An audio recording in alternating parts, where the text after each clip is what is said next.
Assalamualaikum warahmatullahi wabarakatuh. Alhamdulillah nahmaduhu wa nasta'inuhu wa nastaghfiruh wa na'udzu billahi min syururi anfusina wa min sayyiati a'malina. May yahdihillahu fala mudilla lahu wa may yudlil fala hadiya lahu. Asyhadu an la ilaha illallah wa asyhadu anna Muhammadan abduhu wa rasuluh. Allahumma shalli wa sallim ala nabiyyina Muhammad wa ala alihi wa sahbihi ajma'in.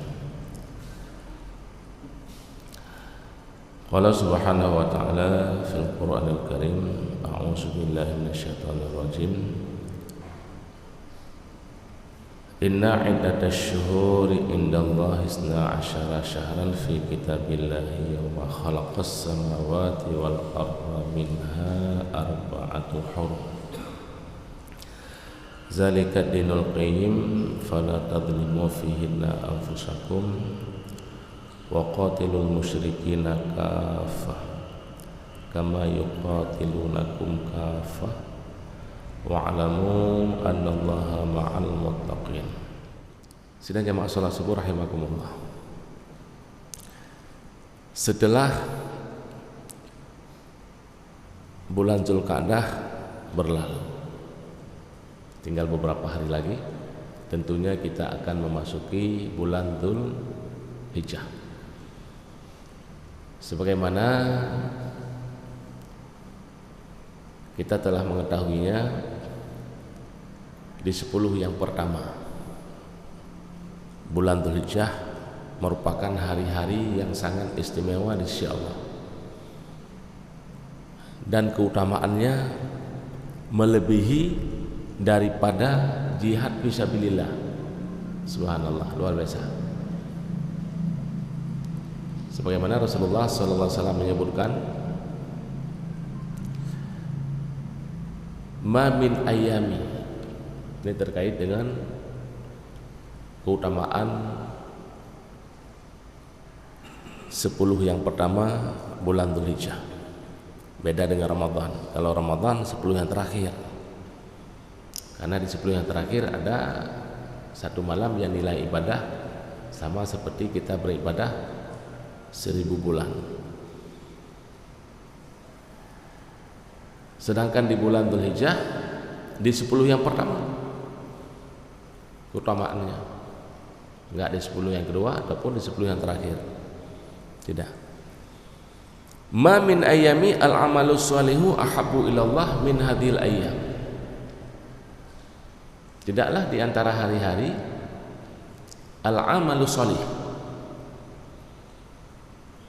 amal sholih, yang apabila amal solih tersebut dikerjakan Bani Adam, ahabbu ilallah, amal solih apapun yang kita kerjakan di 10 yang pertama bulan Dzulhijjah, Allah Subhanahu wa ta'ala sangat-sangat menyukainya. Ahabbu ilallah, melebihi daripada hari-hari yang lainnya, yakni ayyamul ashr, yang dimaksudkan adalah 10 yang pertama di awal bulan Dzulhijjah. Sehingga sahabat bertanya kepada Rasul, walal jihadu fi sabilillah, bagaimana ya Rasulullah dengan jihad fi sabilillah? Apakah lebih utama orang-orang yang melakukan amal solih di 10 hari tersebut lebih unggul, lebih hebat, lebih besar pahalanya daripada orang yang berjihad di jalan Allah? Walal jihad fisabilillah, dengan orang yang berjihad di jalan Allah, dengan orang yang memperbanyak amal solih di 10 yang pertama awal Dzulhijjah, orang ini lebih afdal, orang ini lebih unggul, lebih utama di sisi Allah daripada yang berjihad di jalan Allah. Illa, kata Rasul, ada istisnanya, ada illanya. Illa rajulun kharaja bi nafsihi wa malihi falam yarji min zalika bi syai'in. Ini lebih utama. kecuali jika ada seseorang yang keluar menuju medan jihad yang tujuannya untuk berjihad.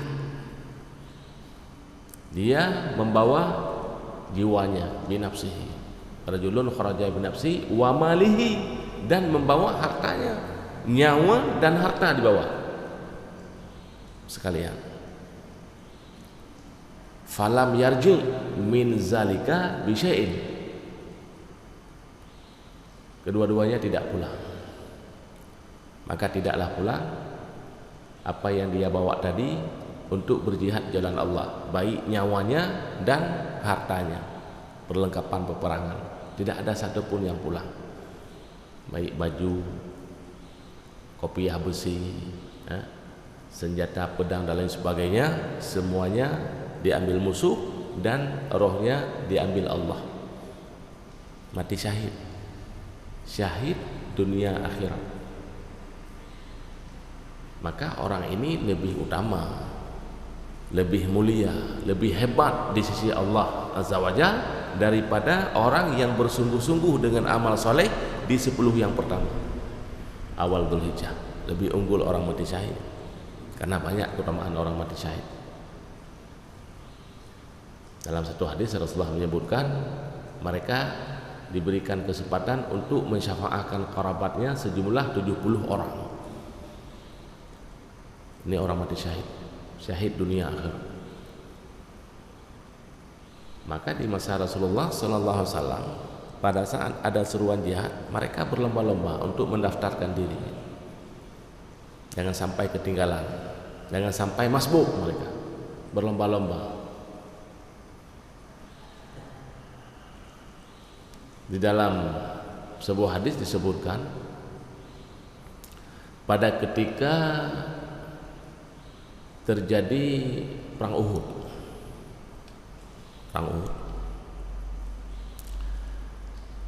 Pada saat itu Abdullah bin Umar usianya belum balik, 14 tahun.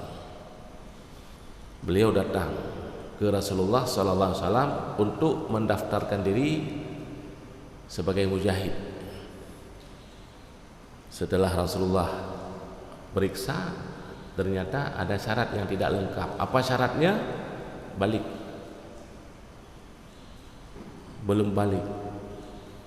Kemudian Rasulullah menolak permintaan Abdullah bin Umar karena usianya belum cukup 14 tahun, belum wajib untuk berperang. Rasulullah menolaknya.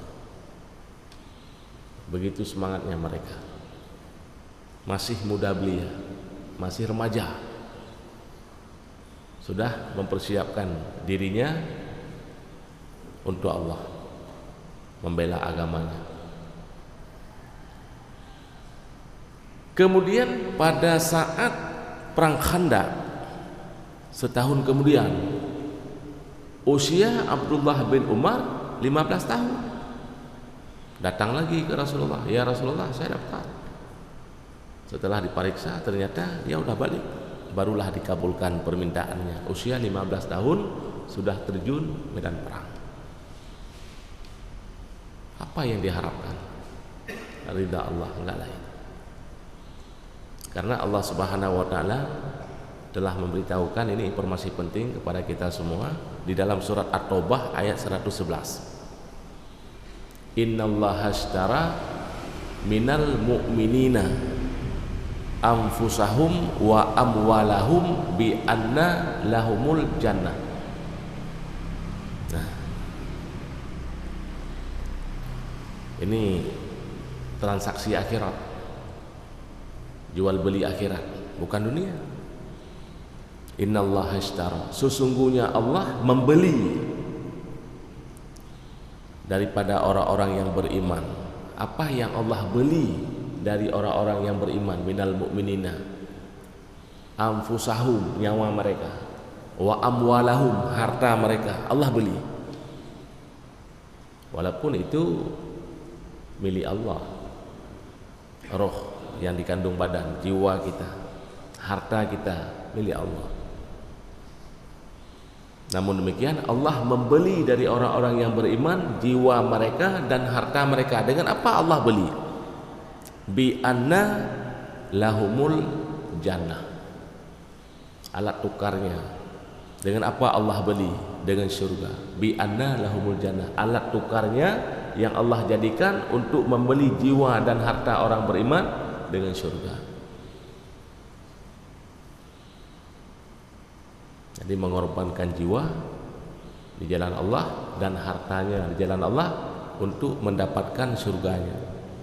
Jadi surga tidak akan didapatkan melainkan dengan mendapatkan ridha Allah sebelumnya. Ini harus kita lewati dulu untuk mendapatkan ridha Allah. Dengan apa kita mendapatkan ridha Allah? Nah, dengan mengerjakan perintahnya dan meninggalkan larangannya. Setelah kita mendapatkan ridha Allah, barulah Allah memberikan surga. Jadi Allah berikan surga kepada orang-orang yang diridhai. Namun manusia-manusia yang dimurkai Allah, tempatnya di neraka. Nah, maka mari kita persiapkan diri untuk kita tingkatkan amal soleh kita. Mulai dari hari pertama, tanggal pertama bulan Dzulhijjah hatta sampai tanggal 10, yaitu hari nahar, hari kita mengerjakan salat Id. Bagi kita yang diberikan keluasan rezeki oleh Allah, di hari tersebut dianjurkan untuk berkorban, berudhiyah. Yang Allah minta hanya sedikit dari apa yang kita miliki, dan kebaikannya, manfaatnya kembali kepada kita yang melakukannya, bukan kepada Allah. Dengan kita berpuasa, dengan kita memperbanyak sholat sunnah, memperbanyak infak, yang namanya amal soleh banyak. Termasuk salah satu di antaranya boleh berpuasa mulai dari hari pertama dengan niat puasa Dzulhijjah. Wabil khusus puasa di hari ke-9, yaitu puasa Arafah. Puasa Arafah yang ganjaran pahalanya kita mendapatkan keampunan setahun sebelumnya dan setahun sesudahnya. Dijaga oleh Allah, kita tidak terjatuh di dalam dosa apabila kita serius, yaitu melakukan puasa 1 hari di tanggal 9 yang disebut dengan hari Arafah. Jangan kita lewatkan, karena setahun kita dapatkan hanya sekali. Kemudian setelah 10 yang pertama berlalu, di 10 yang kedua bulan Dzulhijjah bagaimana? Enggak ada lagi. Apalagi setelah bulan Dzulhijjah berlalu, kita memasuki bulan Muharram. Nah, walaupun di bulan Muharram ada sunnahnya kita berpuasa hari 9 dan hari 10, yaitu puasa tahunan, setahun sekali. Dan sidangnya masalah subuh rahimakumullah, mungkin di pagi ini hanya ini yang dapat kita sampaikan sebagai